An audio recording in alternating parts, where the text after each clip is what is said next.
know we're pretty sure you've binged through season 3 of Cobra Kai, but did you notice every little detail and hidden Easter eggs throughout the season? Keep watching as we uncover it all. Before we dive in and discuss, go ahead and click subscribe and ring that notification bell so that you'll never miss out on our future videos. Also, here's your spoiler alert if you haven't yet caught up on Cobra Kai. This isn't how I wanted this to end. Here we go! So, Season 3 really shed light on Kreese's backstory, which I think is going to set things up nicely for Season 4, since there were moments from his past that definitely contribute to who he is now.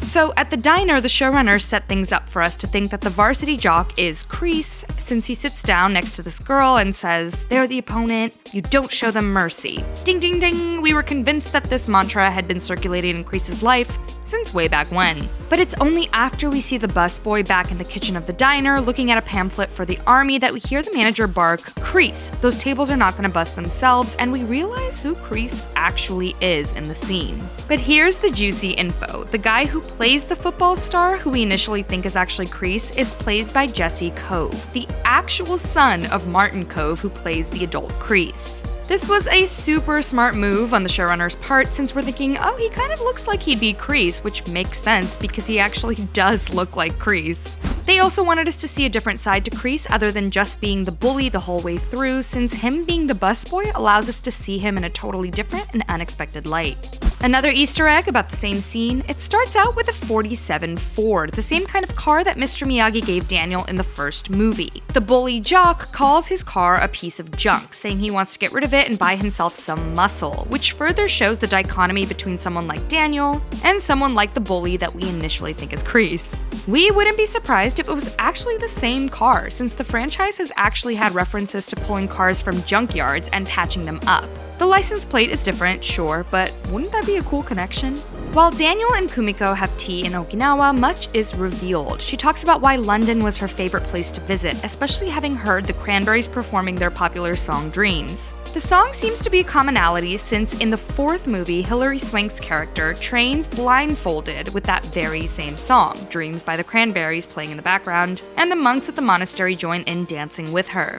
Daniel asks whether Kumiko ever married, and she says no, but that she stayed a free agent. This is of course in reference to the Karate Kid Part 2, in which Daniel and Kumiko are talking, and she asks if he's arranged, as in, are you single? And he says, are you kidding? I'm a free agent. And she asks, what's a free agent? And he says, it just means I'm available. So years later over tea, she too describes herself as a free agent, bringing us full circle.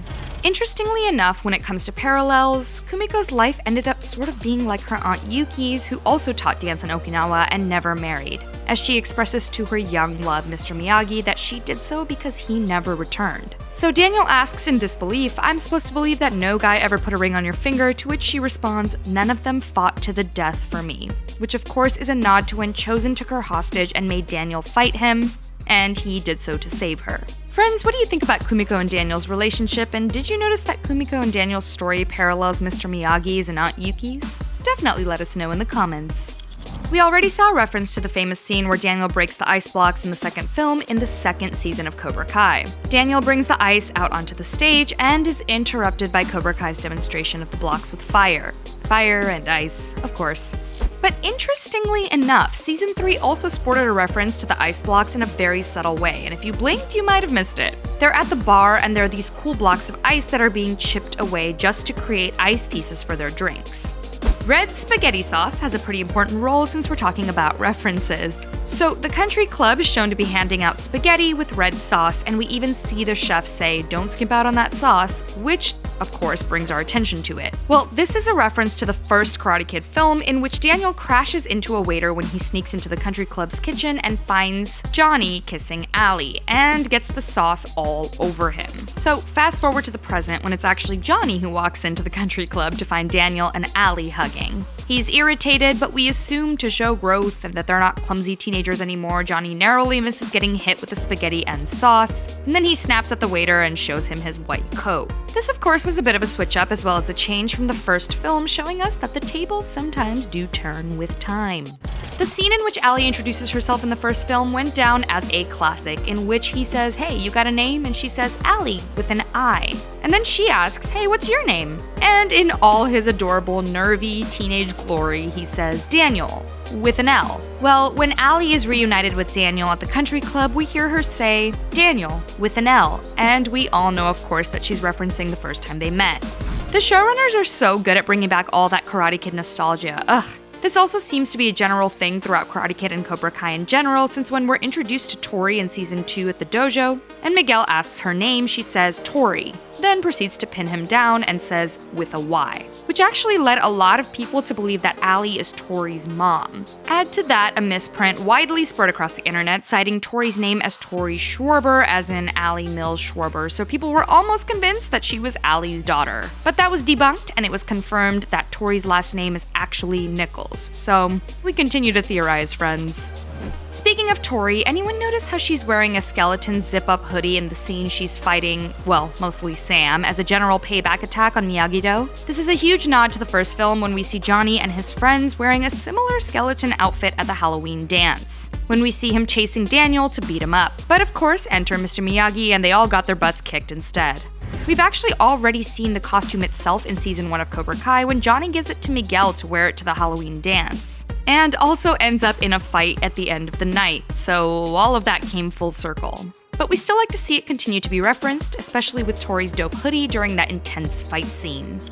There is a lot of breaking and shattering in general throughout the seasons of Cobra Kai, but there's one thing in particular that's consistent throughout the films and the show. So in the finale, we see Crease throw Daniel through a window pane during their fight at the dojo. This reminds us of last season when Crease showed up randomly to the dojo and ends up kicking Johnny into a mirror, shattering it. So clearly Crease just has a favorite move he likes to do. But all of this is a show of revenge, since this is all a callback to Karate Kid Part 3. In which we see Mr. Miyagi throw Kreese's buddy Terry Silver into a mirror at the dojo when they're fighting. And the next generation is definitely following in their sensei's footsteps. They seem to love crashing into things and shattering windows as well. Remember the scene when the Cobra Kai kids throw Bert through a window at the LaRusso house as a show of power? Yeah, that pretty much checks out considering they're role models.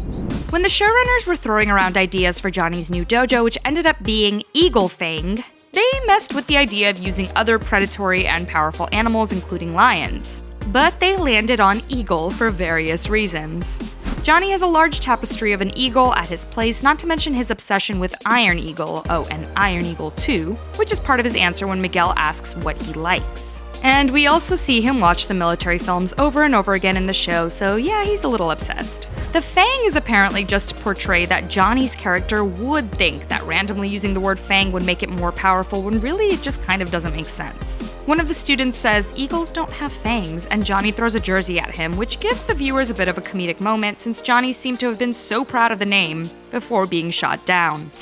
Well friends, there you have it. Some Easter eggs and hidden references you may not have noticed throughout the new season of Cobra Kai. Now we all just have to wait a year before the next season. Rough. Alright, better fall that time. Friends, what do you think about the references we included here, and did you notice some other Easter eggs throughout Cobra Kai and the Karate Kid movies that we didn't include here? Leave us a comment below. As usual, be sure to like, subscribe, and ring that notification bell as we bring you more juicy info, gossip, and speculation about the shows and stars you know and love. Until next time!